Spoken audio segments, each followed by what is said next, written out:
എൻ്റെ പിന്നിൽ കാണുന്ന ഈ ഒരു കെട്ടിടമില്ലേ, ഇതൊരു വീടല്ല കേട്ടോ, ഇതൊരു സ്കൂളാണ്. ഈ സ്കൂളിലെ ചരിത്രം എന്താണെന്ന് നിങ്ങൾക്കറിയാവോ? കേരളത്തിലെ ആദ്യത്തെ ഇംഗ്ലീഷ് മീഡിയം സ്കൂൾ ഏതെന്ന് ചോദിച്ചാൽ ഞാൻ പറയും ഇതാണെന്ന്. നിങ്ങൾക്ക് വിശ്വസിക്കാൻ സാധിക്കുമോ? എന്നാൽ ചരിത്രം പറയുന്നത് അതുതന്നെയാണ്. ഇത് Saint Francis Church LP school, കേരളത്തിലെ ആദ്യത്തെ ഇംഗ്ലീഷ് മീഡിയം സ്കൂൾ. അറബിക്കടലിൻ്റെ റാണി എന്നറിയപ്പെടുന്ന നമ്മുടെ കൊച്ചിയുടെ ഹൃദയഭാഗത്ത് ആധുനികവും പുരാതനവുമായ ഒരുപാട് കൗതുകങ്ങളും കാഴ്ചകളും ഒളിപ്പിച്ചിരിക്കുന്ന നമ്മുടെ ഫോർട്ട് കൊച്ചിയിലാണ് ഈ സ്കൂൾ സ്ഥിതി ചെയ്യുന്നത്.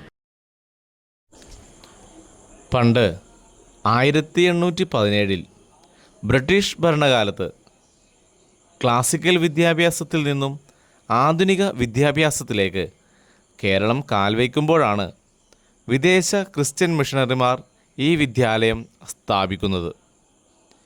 കേരളത്തിലെ ജനങ്ങൾക്ക് വിദ്യാഭ്യാസം നൽകുന്നതിനോടൊപ്പം ഇംഗ്ലീഷിൻ്റെ പ്രാധാന്യവും അറിയിക്കുക എന്നതായിരുന്നു മുൻഗണന. എന്നാൽ ഈ സ്കൂൾ സ്ഥാപിച്ചതിൻ്റെ മുഖ്യമായ ലക്ഷ്യം വേറൊന്നായിരുന്നു കേട്ടോ. ബ്രിട്ടീഷ് സൈന്യാധിപന്മാരുടെ മക്കൾക്ക് വിദ്യാഭ്യാസം നൽകുക എന്നതായിരുന്നു പ്രഥമമായ അവരുടെ ലക്ഷ്യം. എന്നാൽ കേരള ജനതയെ ഹൃദയത്തോട് ചേർത്ത് പിടിച്ച ക്രിസ്ത്യൻ മിഷണറിമാർ പിന്നീട് ഈ വിദ്യാലയത്തിൽ സാധാരണ കുട്ടികൾക്കും വിദ്യാഭ്യാസം നൽകിപ്പോരുകയാണ് ഉണ്ടായത്. 1817 ചർച്ച് ഓഫ് ഇംഗ്ലണ്ടിൻ്റെ ആഭിമുഖ്യത്തിലും മാർഗനിർദ്ദേശത്തിലും ഇംഗ്ലീഷ് ഈസ്റ്റ് ഇന്ത്യ കമ്പനിയുടെ സഹായത്തോടെ റവറൻ ഡോസൺ ബ്രിട്ടീഷ് കൊച്ചിയിൽ 2 ഇംഗ്ലീഷ് സ്കൂളുകൾ ആരംഭിക്കുകയും അവയ്ക്ക് പ്രൊട്ടസ്റ്റൻ്റ് ഇംഗ്ലീഷ് ബോയ്സ് സ്കൂൾ എന്നും പ്രൊട്ടസ്റ്റൻ്റ് ഇംഗ്ലീഷ് ഗേൾസ് സ്കൂൾ എന്നും പേരിടുകയും ചെയ്തു. 1899 2 സ്കൂളുകളും ഒന്നായി സംയോജിപ്പിച്ച് church of England elementary free school എന്ന് നാമകരണവും ചെയ്തു. സ്കൂളിൻ്റെ മാനേജ്മെൻറ്റ് സെൻറ്റ് ഫ്രാൻസിസ് പള്ളിയുടെ കീഴിലായിരുന്നു. പിന്നീട് അത് ബ്രിട്ടീഷ് ആംഗ്ലിക്കന്മാരുടെ സ്വത്തായി മാറുകയും ചെയ്തു കേട്ടോ. ശേഷം ഇത് church of England LP school എന്നും അറിയപ്പെട്ടു. നാളുകൾക്കിപ്പുറം സെൻറ്റ് ഫ്രാൻസിസ് ചർച്ച് സ്കൂൾ എന്ന് ഈ സ്കൂൾ ഇന്നും അറിയപ്പെട്ടു പോരുന്നു.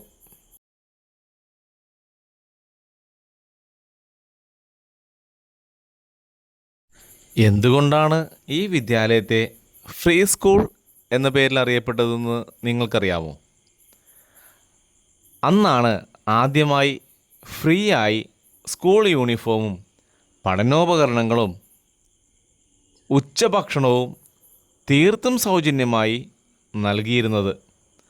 അതുകൊണ്ട് തന്നെയാണ് അന്ന് ഈ വിദ്യാലയത്തെ ഫ്രീ സ്കൂൾ എന്ന് വിളിച്ചു പോരുന്നത്.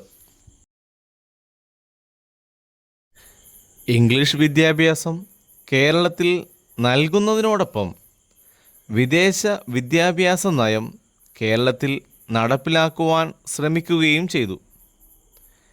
ഇംഗ്ലീഷ് വിദ്യാഭ്യാസം കേരളത്തിലെ ഫോർട്ട് കൊച്ചിയിൽ വാരിവിതറിയ ഒരു സുഗന്ധമുണ്ടല്ലോ, അത് പിന്നീട് കേരളമെമ്പാടും അങ്ങ് പരന്നു എന്ന് വേണം പറയാൻ. ഇങ്ങനെ ക്രിസ്ത്യൻ മിഷണറിമാരുടെ പ്രിയരായി തീർന്നു കേരള ജനത എന്ന് നമ്മൾക്ക് ചുരുക്കി പറയാം. കൊച്ചി മഹാരാജാവ് വീരകേരളവർമ്മ തൻ്റെ മകനായ രവിവർമ്മയെ സംസ്കൃതത്തിനും പുരാണങ്ങൾക്കും ഉപനിഷത്തുകൾക്കും മന്ത്രങ്ങൾക്കുമപ്പുറം ഭരണഭാഷയായ ഇംഗ്ലീഷ് പഠിപ്പിക്കുവാൻ കുതിരവണ്ടിയിൽ അംഗരക്ഷകരുടെ അകമ്പടിയോടെ എല്ലാ ദിവസവും ഫോർട്ട് കൊച്ചിയിലെ സെൻറ്റ് ഫ്രാൻസിസ് ചർച്ച് സ്കൂളിലേക്ക് അയച്ചിരുന്നു. ഇടവക വികാരി റവറൻ ഫാദർ സാമുവൽ റിഡ്സ്ഡെയിലിൻ്റെ കീഴിലുള്ള സ്കൂളിൽ ശ്രീമതി റിഡ്സ്ഡെയിൽ യഹൂദർക്കും അധകൃതരും ഉൾപ്പെടെയുള്ള നാനാമതസ്ഥരായ വിദ്യാർത്ഥികളെ പാഠങ്ങൾ പഠിപ്പിച്ചിരുന്നത് ഇംഗ്ലീഷിലായിരുന്നു.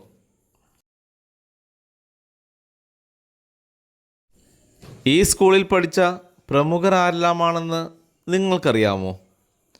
ഒരുപക്ഷെ നിങ്ങൾക്കത് ഒരു അതിശയോക്തിയായി തോന്നാം. എന്നാൽ ചരിത്രം നമ്മുടെ കാതിൽ ഓതിത്തരുന്നത് ഇങ്ങനെയാണ് കേട്ടോ.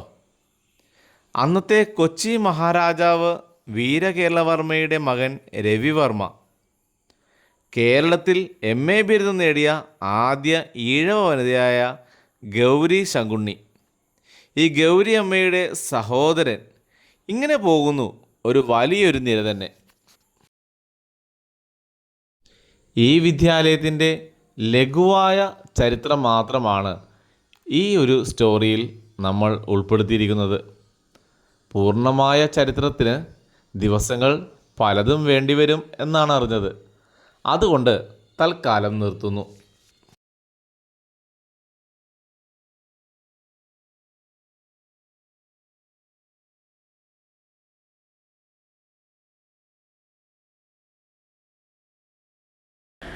ജിജെ ട്രെൻഡ്സ് ആൻഡ് വൈബ്സിൻ്റെ ഈ ഒരു ഇൻട്രസ്റ്റിംഗ് സ്റ്റോറി നിങ്ങൾക്ക് വളരെയധികം ഇഷ്ടപ്പെട്ടെന്ന് വിചാരിക്കുന്നു. ഇതേപോലെ വളരെ ഇൻട്രസ്റ്റിംഗ് ആയിട്ടുള്ള ഒരുപാട് സ്റ്റോറീസ് നമ്മുടെ ചാനലിൽ നമ്മൾ അപ്ലോഡ് ചെയ്തിട്ടുണ്ട്. അപ്പോൾ ഈ വീഡിയോ നിങ്ങൾക്ക് ഇഷ്ടമായെങ്കിൽ നമ്മുടെ ചാനൽ സബ്സ്ക്രൈബ് ചെയ്യാൻ മറക്കരുത്. വീഡിയോയ്ക്ക് ലൈക്ക് ചെയ്യുക, കമൻറ്റ് ചെയ്യുക, ഷെയർ ചെയ്യുക. അതുപോലെ തന്നെ അടുത്തൊരു വീഡിയോയുമായി ഉടനെ നമ്മൾ എത്തുന്നതായിരിക്കും. Love you all. Good bye.